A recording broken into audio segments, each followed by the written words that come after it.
Hello everyone, myself Dr. Manju Meena, Assistant Professor in Chemistry from Government College Kota. आज हम heterocyclic compound के अंतर्गत indole का रासायनिक अभिक्रियाओं का अध्ययन करेंगे। रासायनिक अभिक्रियाओं में सर्वप्रथम हम देखेंगे कि इसकी इलेक्ट्रॉन से ही प्रतिस्थापन अभिक्रिया किस प्रकार से संपन्न होती हैं। इंडोल में नंबरिंग इस प्रकार से होती है कि नाइट्रोजन को 1 नंबर, ये 2 नंबर, 3 नंबर, बेंजीन के ये इस वाले कार्बन को 4, 5, 6, 7, 8 और 9, इस प्रकार से इसकी नंबरिंग की जाती है। इंडोल की समस्त इलेक्ट्रोफिलिक प्रतिस्थापन अभिक्रियाएं स्थिति 2 या 3 पर या बेंजीन वलय की स्थिति 6 पर संपन्न होती है। इसका कारण यह है कि इंडोल निम्न प्रकार की अनुनादी संरचनाओं का अनुनादी संकर है और इन संरचनाओं में अणु में 2 व 3 व 6 स्थितियां ऋणावेशित हैं, अर्थात इन स्थितियों पर इलेक्ट्रॉन घनत्व अधिक है। स्वाभाविक है कि इलेक्ट्रोफाइल इन्हीं स्थितियों पर आक्रमण करेगा। इनमें से भी अधिकांश अभिक्रियाएं स्थिति 3 पर ही संपन्न होती है। इसका कारण यह है कि ऋणावेश के कारण इलेक्ट्रोफाइल के आक्रमण की संभावना तो तीनों स्थितियों पर है, लेकिन इनके मध्यवर्ती कार्बोकैटायन का अनुनाद द्वारा स्थायीकरण केवल उस समय होता है जब इलेक्ट्रोफाइल स्थिति 3 पर आक्रमण करे। इसको हम निम्न प्रकार से स्पष्ट कर सकते हैं। स्थिति 2 पर हम देखें कि किस प्रकार से आक्रमण होता है इलेक्ट्रोफाइल का। ये है हमारी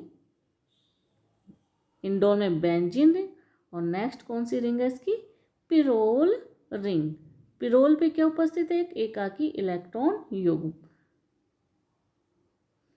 अब यदि कोई इलेक्ट्रोफाइल स्थिति 2 पर अटैक करे तो निम्न अनुनादी संरचनाएं बनेंगी। इस प्रकार से अटैक होगा तो यहाँ फर्स्ट तो बेंजीन वलय बन गई और दूसरी हमारी क्या है? Pyrrole ring.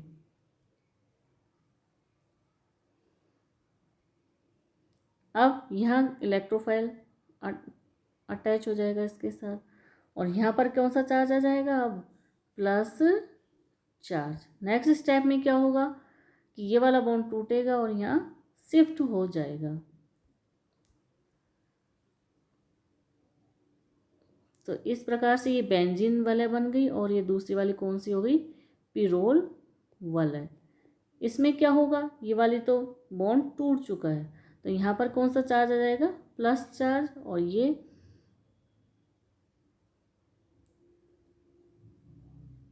इस प्रकार से इसमें 2 अनुनादी संरचनाएं बनती हैं, लेकिन इसमें हम देखें तो बेंजीन का एरोमेटिक षटक विचलित हो जाता है, अतः इसका कोई अनुनाद में योगदान नहीं होता है।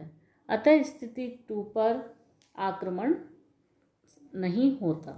नेक्स्ट हम इसकी देखें कि स्थिति 3 पर क्या कंडीशन होगी। तो स्थिति 3 यहाँ पर ये बेंजीन रिंग है, दूसरी हो गई पिरोल रिंग। स्थिति 3 ये है तो बॉन्ड इधर टूटेगा इलेक्ट्रोफाइल जब आक्रमण करेगा तो वापस से यहाँ बेंजीन वलय और दूसरी कौन सी हो गई इसकी? पिरोल वलय।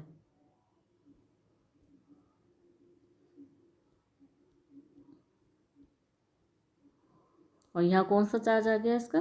Plus charge. अब जो नाइट्रोजन पे एकाकी इलेक्ट्रॉन युग्म उपस्थित है वो यहाँ पर शिफ्ट हो जाएंगे। तो किस प्रकार से अनुनादी संरचना बनेगी इसकी? ये है इसकी बेंजीन रिंग और दूसरी कौन सी हो गई इसकी? पिरोल वलय।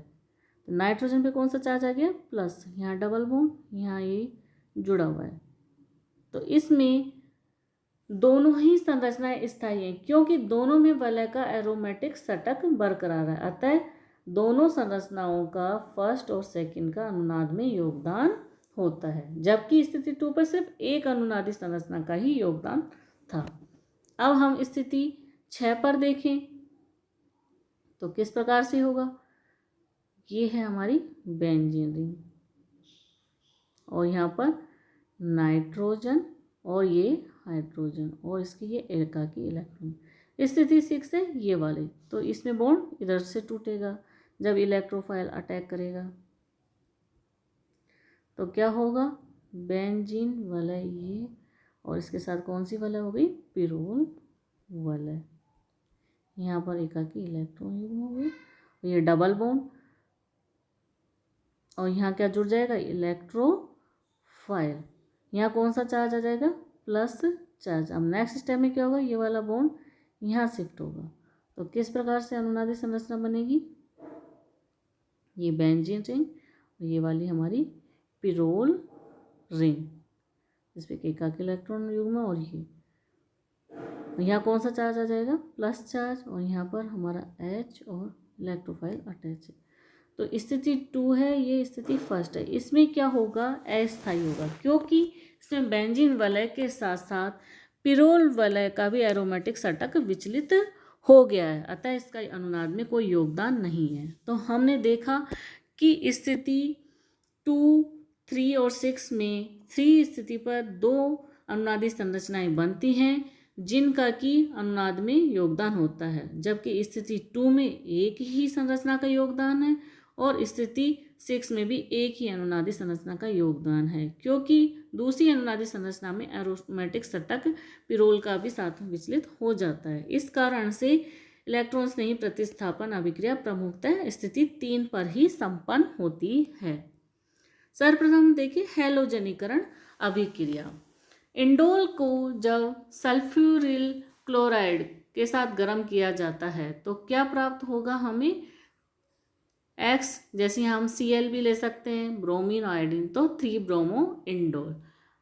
इंडोल का यदि नाइट्रीकरण सोडियम एथोक्साइड व ईथर की उपस्थिति में हो तो हमें क्या प्राप्त होगा, 3 नाइट्रो इंडोल। किस प्रकार से, एथिल नाइट्रेट है, इसमें बॉन्ड इधर टूटेगा, नाइट्रोजन पे प्लस चार्ज आ जाएगा, तो वो यहाँ पर अटैच हो जाएगा 3 नंबर की पोजीशन पर।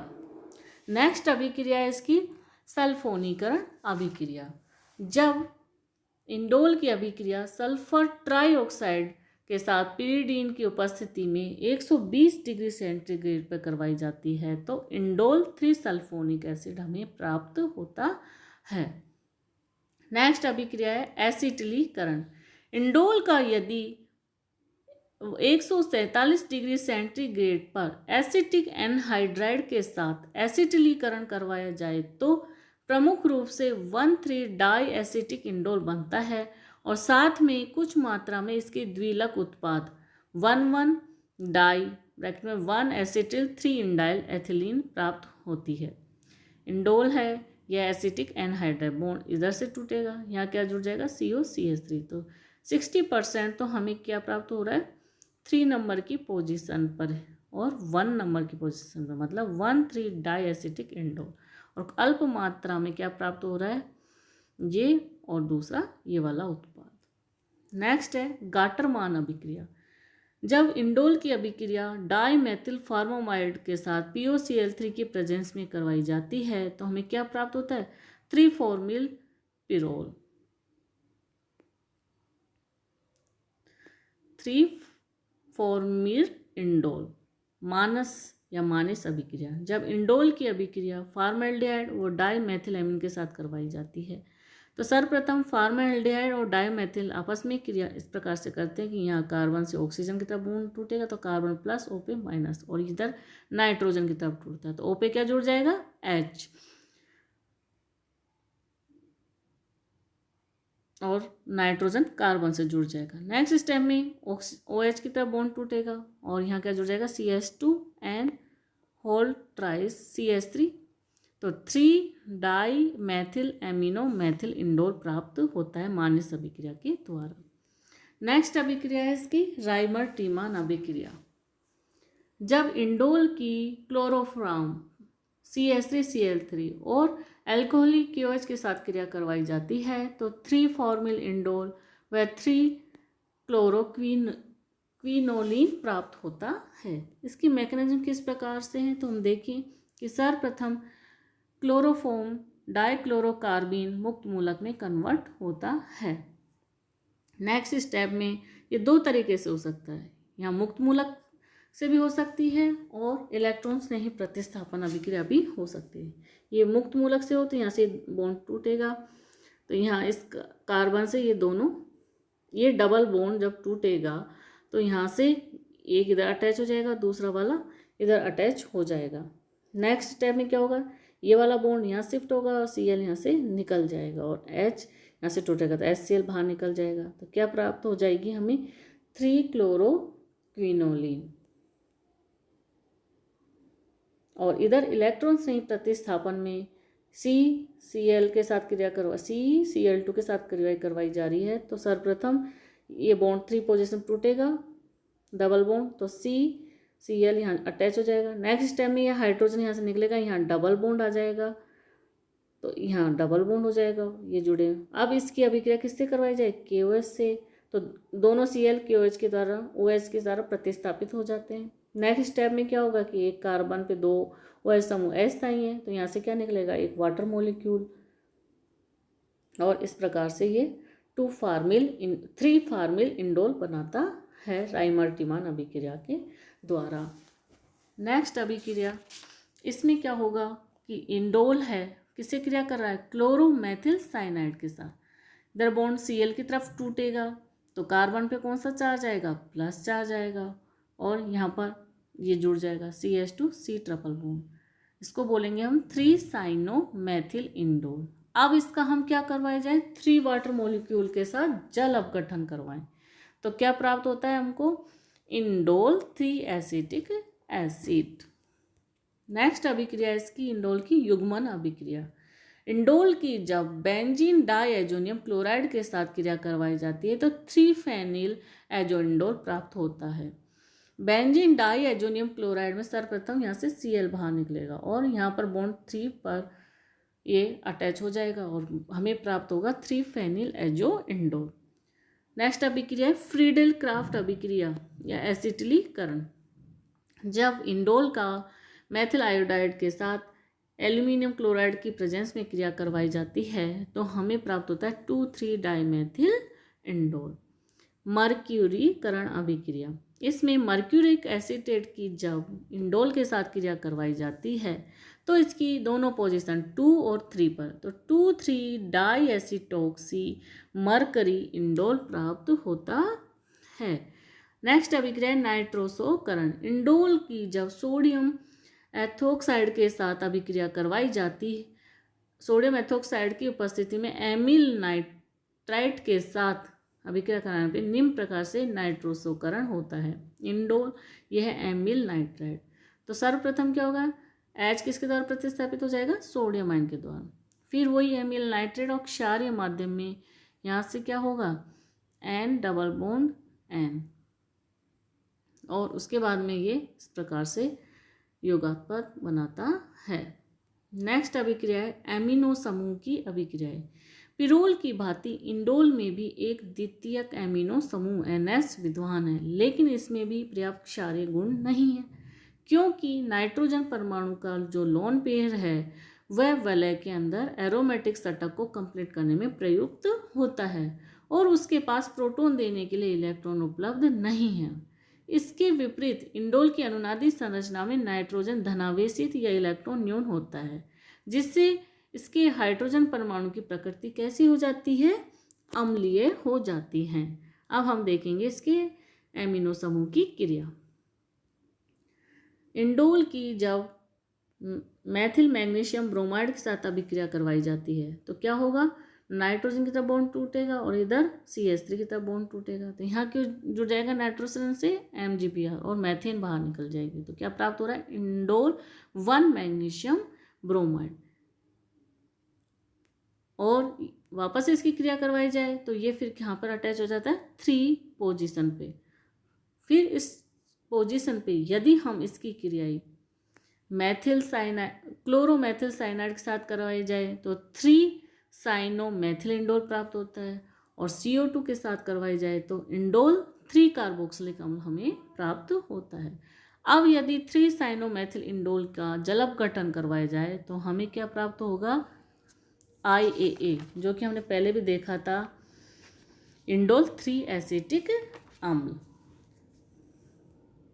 यदि इंडोल के सोडियम लवण की अभिक्रिया एल्किल हैलाइड के साथ करवाई जाए तो एन एल्किल इंडोल प्राप्त होता है। ये क्या है, इंडोल का सोडियम लवण, और इसकी किसके साथ कराएं, एथिल हैलाइड के साथ। तो ये सोडियम किसके द्वारा रिप्लेस हो जाएगा, आर के द्वारा, और हमें क्या प्राप्त होगा, एन एल्किल इंडोल। अब इसका हम क्या करवाएं, अपचयन टिन व हाइड्रोक्लोराइड के प्रेजेंस में। तो हमें क्या प्राप्त होगा, 2,3 डाईहाइड्रो इंडोल, जिसको कि हम इंडोलिन के नाम से भी जानते हैं। यदि इसका अपचयन रेनिन निकल के प्रेजेंस में करवाया जाए तो हमें क्या होगा, प्राप्त होगा ऑक्टाहाइड्रो इंडोल। इसकी अर्थात इसकी सभी पोजीशन सारे ही डबल बॉन्ड हट जाते हैं और उनका क्या हो जाता है, अपचयन। नेक्स्ट है रेनिन निकल की यदि हम 225 डिग्री सेंटीग्रेड पर अभिक्रिया करवाए जाए इंडोल की तो हमें क्या प्राप्त होगा, 2-मेथिल 1-एमिनो साइक्लोहेक्सेन प्राप्त होता है। इस प्रकार से इंडोल की अभिक्रियाएं संपन्न होती हैं। Thank you.